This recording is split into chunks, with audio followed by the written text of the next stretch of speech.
اعوذ باللہ من الشیطان الرجیم بسم اللہ الرحمن الرحیم۔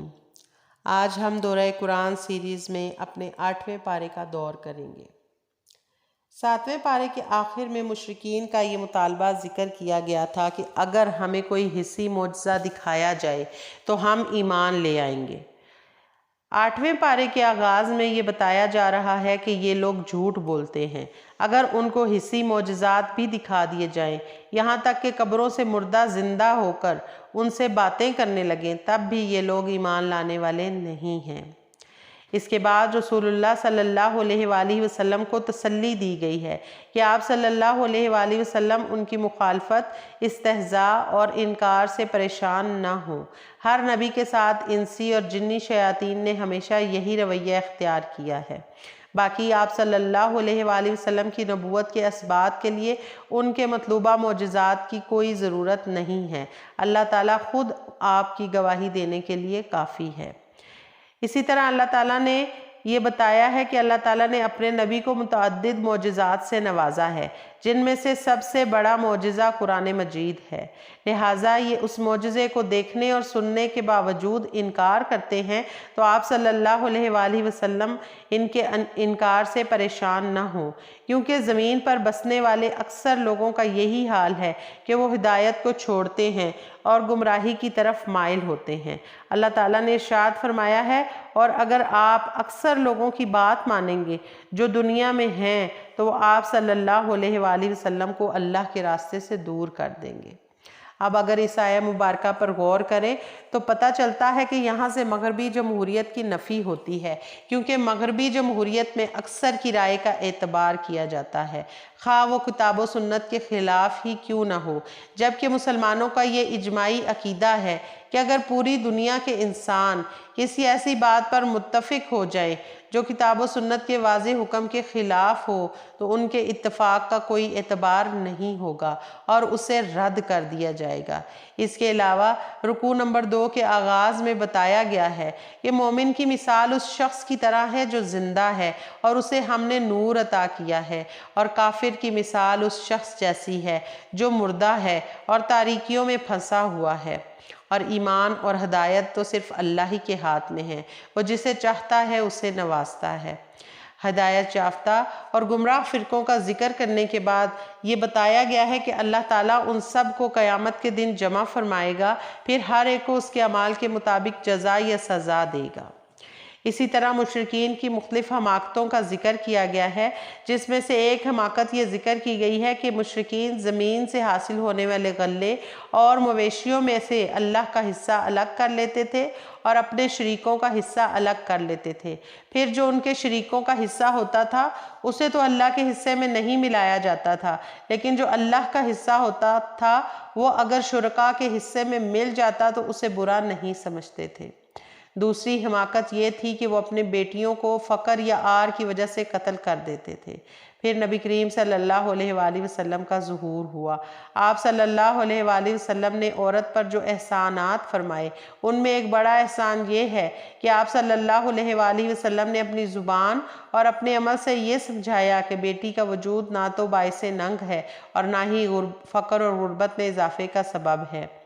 مشرکین کی تیسری حماقت قرآن مجید میں یہ بتائی گئی ہے کہ انہوں نے چوپاؤں کو یعنی مویشیوں کو مختلف قسموں میں تقسیم کر رکھا تھا۔ بعض مویشی وہ تھے جو کاہنوں اور مذہبی پیشواؤں کے لیے مخصوص تھے، اور بعض وہ تھے کہ جن پر سوار ہونا اور ان سے کسی بھی طرح فائدہ اٹھانا جائز نہیں سمجھتے تھے، اور بعض چوپائے وہ تھے جنہیں ذبح کرتے وقت اللہ کے بجائے بتوں کے نام ذکر کرتے تھے۔ اور چوتھی حماقت یہ تھی کہ چوپائے کے پیٹ سے جو بچہ پیدا ہوتا تھا اگر وہ بچہ زندہ پیدا ہوتا تو اسے مردوں کے لیے حلال سمجھتے تھے مگر عورتوں کے لیے حرام قرار دیتے تھے، اور اگر وہ بچہ مردہ پیدا ہوتا تو اسے مرد اور عورت دونوں کے لیے حلال سمجھتے تھے۔ مشرکین کی ان حماقتوں کا ذکر کرنے کے بعد انہیں اللہ کی نعمتوں کی یاد دلائی گئی ہے اور بتایا گیا ہے کہ وہی اللہ ہے جس نے باغات، زیتون اور انار جیسے مختلف پھل پیدا کیے ہیں۔ وہی اللہ ہے جس نے بار برداری، گوشت اور دودھ کے حصول کے لیے چھوٹے اور بڑے جانور پیدا کیے ہیں۔ ان جانوروں اور کھانے پینے کی دوسری اشیاء میں تحلیل و تحریم کا اختیار صرف اللہ ہی کے پاس ہے، اور وہ جس چیز کو چاہتا ہے حلال کرتا ہے اور جس چیز کو چاہتا ہے حرام کر دیتا ہے۔ اس کے بعد مشرکین کے عقائد اور دعووں کی تردید کے بعد وہ مشہور آیات ہیں جن میں اللہ نے 10 ایسی وصیتیں بیان فرمائی ہیں جن پر ساری آسمانی شریعتیں متفق ہیں، اور تمام ادیان ان پر عمل کی دعوت دیتے ہیں، کیونکہ ان پر عمل کرنے سے انسانی سعادت کی حفاظت ہوتی ہے اور اسے دنیا اور آخرت میں عزت و کرامت کی وہ زندگی حاصل ہوتی ہے جو اللہ تعالیٰ انسان کو دینا چاہتا ہے۔ ان میں سب سے پہلی وصیت یہ ہے کہ صرف اللہ ہی کی عبادت کی جائے اور اس کے ساتھ کسی کو شریک نہ ٹھہرایا جائے۔ دوسری یہ کہ والدین کے ساتھ اچھا سلوک کیا جائے اور انہیں اپنی زبان اور عمل سے تکلیف نہ دی جائے۔ تیسری یہ کہ اولاد کو فقر کے ڈر سے یا ننگ و عار کے خوف سے قتل کر دیا جائے۔ اور چوتھی یہ کہ ہر قسم کی خواہش اور فواحش اور برائیوں سے بچا جائے، خواہ وہ خفیہ ہوں یا اعلانیہ۔ پانچویں یہ کہ انسان کو ناحق قتل کرنا حرام ہے اور یہ بدترین گناہوں میں سے ہے۔ اور چھٹی یہ کہ یتیم کے مال میں ناجائز تصرف نہ رکھا جائے۔ ساتویں یہ کہ ناپ تول کو پورا کیا جائے۔ آٹھویں یہ کہ سارے انسانوں کے درمیان عدل کو ملحوظ رکھا جائے، خواہ کوئی اپنا قریبی ہو یا کوئی دشمن ہو۔ نویں یہ کہ اللہ کے عہد کو پورا کیا جائے، اور 10ویں یہ کہ صراط مستقیم پر ہی چلا جائے اور اسی کی اتباع کی جائے اور مختلف راستوں پر چلنے سے احتراز کیا جائے۔ یہ وصیتیں بیان کرنے کے بعد اللہ تعالیٰ نے اپنے نبی صلی اللہ علیہ وآلہ وسلم کو حکم دیا کہ آپ علی الاعلان کہہ دیجئے کہ مجھے اللہ نے دین حق کی ہدایت دی ہے، یہی ابو الانبیاء حضرت ابراہیم علیہ السلام کا دین تھا، اور یہ کہ میری نماز اور عبادات سارے افعال اور اعمال خالص اللہ کے لیے ہیں، میں ان اعمال سے صرف اللہ کی رضا چاہتا ہوں۔ پھر اس سورہ مبارکہ کا اختتام اس بات پر کیا گیا کہ یہ دنیا اور جو کچھ اس میں ہے یہ ابتلاء اور آزمائش کے لیے ہے، تاکہ مومن اور کافر اور نیک اور بد کا فرق واضح ہو جائے۔ اس کے ساتھ ہی سورہ مبارکہ کا اختتام ہوتا ہے۔ اس کے بعد سورۃ الاعراف ہے جو کہ مکی سورہ مبارکہ ہے، اور دوسری مکی صورتوں کی طرح اس میں بھی تینوں بنیادی عقائد کو خصوصی اہمیت دی گئی ہے۔ اس سورہ مبارکہ میں 206 آیات اور 24 رکوع ہیں۔ چونکہ اس سورہ مبارکہ میں اعراف کا ذکر ہے جو کہ جنت اور جہنم کے درمیان واقع ہے، اسی نسبت سے اس سورت کو سورہ اعراف کہا جاتا ہے۔ یہاں پر اس سورہ مبارکہ کی ابتدا میں نبی کریم صلی اللہ علیہ وآلہ وسلم کے دائمی معجزے یعنی ہمیشہ رہنے والے معجزے قرآن مجید کا ذکر کیا گیا ہے، جو کہ سارے انسانوں کے لیے اللہ کی سب سے بڑی نعمت ہے۔ اس سورہ مبارکہ میں انسان کو اللہ کی اس نعمت کی طرف بھی متوجہ کیا گیا ہے کہ اس نے سب انسانوں کو ایک ہی باپ سے پیدا کیا ہے تاکہ وہ آپس میں ایک دوسرے کے ساتھ تعاون کریں اور اس بات کو یاد رکھیں کہ وہ انسانیت میں بھائی بھائی ہیں۔ اسی طرح اس سورہ مبارکہ میں انسان کو اللہ تعالیٰ نے جو تکریم اور عزت بخشی ہے اس کا بھی ذکر کیا گیا ہے، اور وہ یہ کہ اللہ نے پہلے انسان کو اپنے ہاتھوں سے پیدا فرمایا، پھر اس میں اپنی روح پھونکی اور پھر فرشتوں کو اس کے سامنے سجدہ کرنے کا حکم دیا۔ اسی قصے کے ضمن میں شیطان کے مکر و فریب سے بچنے کی بھی تلقین کی گئی ہے، کیونکہ وہ ایسا مکار دشمن ہے جو انسان کی راہ کھوٹی کرنے کے لیے ہر راستے پر بیٹھا ہوا ہے، اور انسان کے ساتھ ٹکراؤ کی جو ابتدا ابلیس کے انکار سجدہ سے ہوئی تھی اس کا سلسلہ قیامت تک جاری رہے گا، اور خیر و شر اور حق و باطل کے درمیان کشمکش کسی نہ کسی انداز میں باقی رہے گی۔ سورہ الاعراف کی ایک قابل ذکر خصوصیت یہ ہے کہ اس سورہ مبارکہ میں اللہ تعالیٰ نے مسلسل 4 بار انسانوں کو یا بنی آدم کے صیغے سے خطاب فرمایا ہے، اور یہ 4 ندائیں سورہ الاعراف کے علاوہ کسی اور صورت میں نہیں وارد ہوئی ہیں۔ اسی طرح 10ویں رکوع میں ہے کہ جس میں اللہ نے لباس کی نعمت کا ذکر کیا ہے۔ آیت نمبر 26 میں فرمایا گیا کہ اے اولاد آدم، ہم نے تمہارے لیے لباس اتارا ہے جو تمہارے ستر کو بھی چھپاتا ہے اور تمہاری زینت کا بھی باعث ہے، اور تقوی کا لباس سب سے بہتر ہے۔ 10ویں رکوع کی آیت نمبر 27 میں اللہ تعالیٰ نے ارشاد فرمایا ہے کہ اے اولاد آدم، کہیں شیطان تم کو بہکا نہ دے، جیسے اس نے تمہارے ماں باپ کو جنت سے نکلوا دیا، ان کے لباس اتروا دیے تاکہ انہیں ان کا ستر دکھا دے۔ اور 10ویں رکوع کی آیت نمبر 31 میں فرمایا گیا ہے کہ اے اولاد آدم، ہر نماز کے وقت اپنی زینت کا لباس لے لو اور کھاؤ اور پیو اور اسراف نہ کرو، بے شک اسراف کرنے والوں کو اللہ تعالیٰ پسند نہیں فرماتا۔ 11ویں رکوع کی آیت نمبر 35 میں فرمایا گیا ہے کہ اے اولاد آدم، اگر تمہارے پاس تمہیں میں سے رسول آئیں جو تم کو میری آیات سنائیں تو جو تقوی اختیار کر لیں گے اور اپنی اصلاح کر لیں گے تو ایسے لوگوں پر نہ کوئی خوف ہوگا اور نہ وہ غمگین ہوں گے۔ اولاد آدم کو یہ بار بار خطاب انہیں شیطان کے وساوس اور مکاریوں سے بچانے کے لیے کیا گیا ہے تاکہ انسان ملمس ساز باتیں سن کر دھوکہ نہ کھا جائے، کیونکہ شیطان ایسا چلاک دشمن ہے جو بظاہر دوست کا لباس پہن کر آتا ہے اور ایسی مکار لومڑی ہے جو اپنے آپ کو خیر خواہ کے روپ میں پیش کرتی ہے۔ اسے حق کو باطل اور باطل کو حق، شر کو خیر اور خیر کو شر بنا کر پیش کرنے کا فن آتا ہے۔ دنیا میں جو لوگ بھی یہ کام کر رہے ہیں وہ حقیقت میں شیطان ہی کے ایجنٹ اور دوست ہیں۔ یہاں پر یہ نقطہ بھی قابل توجہ ہے کہ پہلی 3 ندائیں لباس کے بارے میں ہیں۔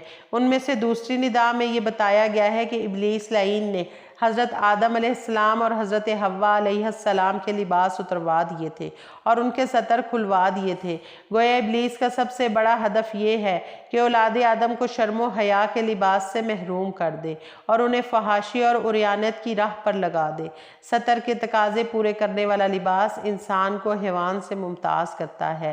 حیوان ننگا پیدا ہوتا ہے اور زندگی بھر ننگا ہی رہتا ہے، جبکہ انسان کو اللہ تعالیٰ نے لباس کے ساتھ عزت اور فضیلت بخشی ہے۔ آج جب ہم مغربی میڈیا کے ذریعے بے حیائی کے امڑتے ہوئے سیلاب اور عورت کی آزادی کے نام پر حیا باختگی کی فضا دیکھتے ہیں تو پھر یہ بات سمجھ میں آتی ہے کہ قرآن نے لباس کے بارے میں تاکید اور تکرار کا اسلوب کیوں اختیار کیا ہے۔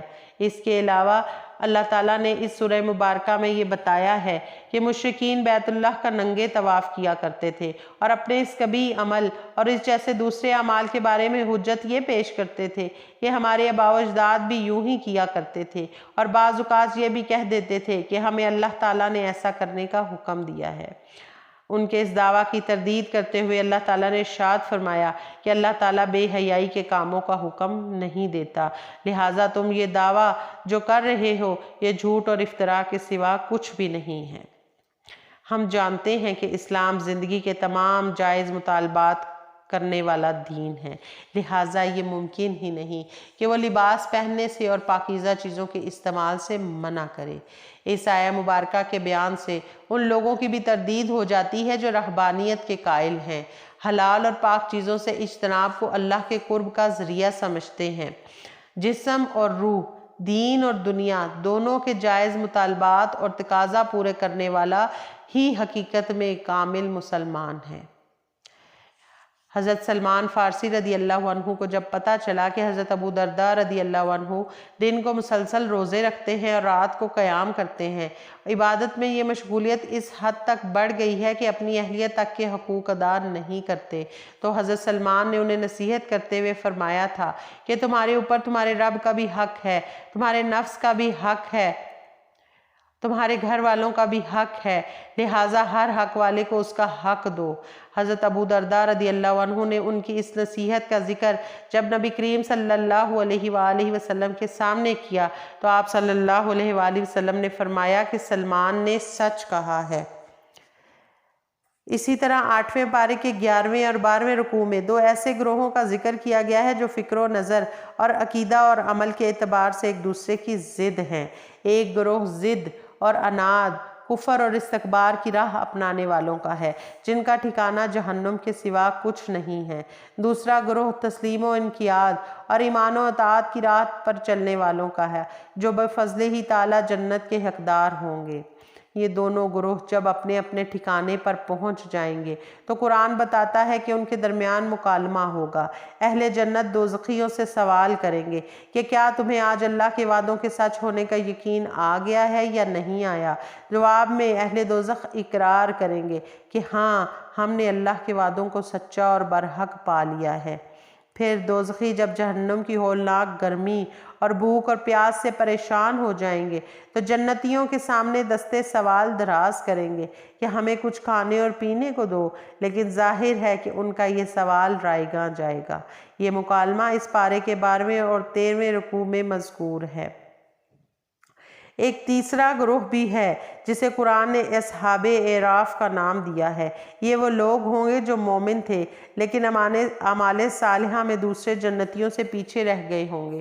انہیں نہ تو جنت میں داخل کیا جائے گا اور نہ ہی دوزخ میں، بلکہ ان کا فیصلہ مؤخر کر دیا جائے گا، لیکن بالآخر اللہ تعالیٰ ان کو بھی جنت میں داخل ہونے کی اجازت مرحمت فرما دیں گے۔ ان اصحاب اعراف اور دوزخیوں کے درمیان بھی مکالمہ ہوگا جو کہ 13ویں رکوع میں مذکور ہے۔ اسی طرح اس سورہ مبارکہ میں توحید کے اہم دلائل بھی بیان کیے گئے ہیں جو کہ 3 ہیں۔ پہلی دلیل یہ ہے کہ اللہ تعالیٰ نے تہ بتہ 7 آسمان بغیر ستون کے پیدا فرمائے ہیں، جن میں سے ہر ایک دوسرے کے مقابلے میں ایسے ہے جیسے قبہ ہوتا ہے۔ یہ 7 آسمان وسعت اور عظمت کے باوجود کسی ستون کے بغیر کھڑے ہوئے ہیں، سبحان اللہ۔ پھر رحمان کا عرش، جس کی وسعت کا یہ حال ہے کہ سارے آسمان اور ساری زمینیں اس کا احاطہ نہیں کر سکتے اور کسی کا خیال اس کی عظمت کا تصور بھی نہیں کر سکتا۔ اللہ کی کرسی، کیونکہ عرش کے مقابلے میں کرسی ایک ایسی چیز ہے جیسے کوئی حلقہ جو کہ وسیع و عریض صحرا میں پڑا ہوا ہو۔ کرسی کی وسعت کا یہ عالم ہے کہ وہ ارض و سما میں نہیں سما سکتی، تو عرش کی وسعت کیا ہوگی، سبحان اللہ۔ عرش اور کرسی ان حقیقتوں میں سے ہیں جن پر ہم ایمان تو رکھتے ہیں مگر ان کی کیفیت ہم نہیں جانتے۔ تیسری دلیل جو یہاں پر بیان کی گئی ہے وہ سورج، چاند اور ستاروں کی تخلیق ہے۔ یہ سب چیزیں اللہ کی مشیت اور غلبے کے تحت ہیں اور یہ ایسی فضا میں تیر رہے ہیں جس کی وسعتوں کا کسی کو بھی اندازہ نہیں، نہ تو یہ آپس میں ٹکراتے ہیں اور نہ ہی اپنے مدار سے باہر نکلتے ہیں، سبحان اللہ۔ یہ دلائل اور قرآن اس پارے کے آخر میں 6 انبیاء اکرام علیہم السلام یعنی حضرت نوح علیہ السلام، حضرت ہود علیہ السلام، حضرت صالح علیہ السلام، حضرت لوط علیہ السلام، حضرت شعیب علیہ السلام اور حضرت موسیٰ علیہ السلام کے قصے اختصار کے ساتھ بیان کیے گئے ہیں۔ ان میں سب سے پہلا قصہ شیخ الانبیاء حضرت نوح علیہ السلام کا ہے اور آخری قصہ حضرت شعیب علیہ السلام کا ہے۔ ان قصوں میں جو مختلف حکمتیں اور عبرتیں پوشیدہ ہیں ان میں سے چند ایک درج ذیل ہیں، جیسا کہ رسول اکرم صلی اللہ علیہ وآلہ وسلم کو مخالفین کی ایذاؤں پر تسلی دینا، متکبروں کا انجام بد اور نیکوکاروں کا اچھا انجام بتانا۔ پھر اس بات پر تنبیہ کی گئی ہے کہ اللہ کے ہاں دیر تو ہے، اندھیر نہیں ہے، اور بالآخر ظالموں کو ان کے ظلم کی سزا مل کر رہے گی۔ ہمارے آقا صلی اللہ علیہ وآلہ وسلم کی نبوت کی سچائی کی دلیل پیش کرنا کہ امی ہونے کے باوجود آپ صلی اللہ علیہ وآلہ وسلم تاریخ کے گمشدہ اوراق حقائق کے مطابق پیش فرماتے تھے، سبحان اللہ، اور انسانوں کے لیے عبرت اور نصیحت کا سامان پیش کرنا۔ ان تمام حکمتوں اور عبرتوں کے ساتھ اس پارے کا اختتام ہوتا ہے۔ وآخر دعوانا ان الحمد للہ رب العالمین۔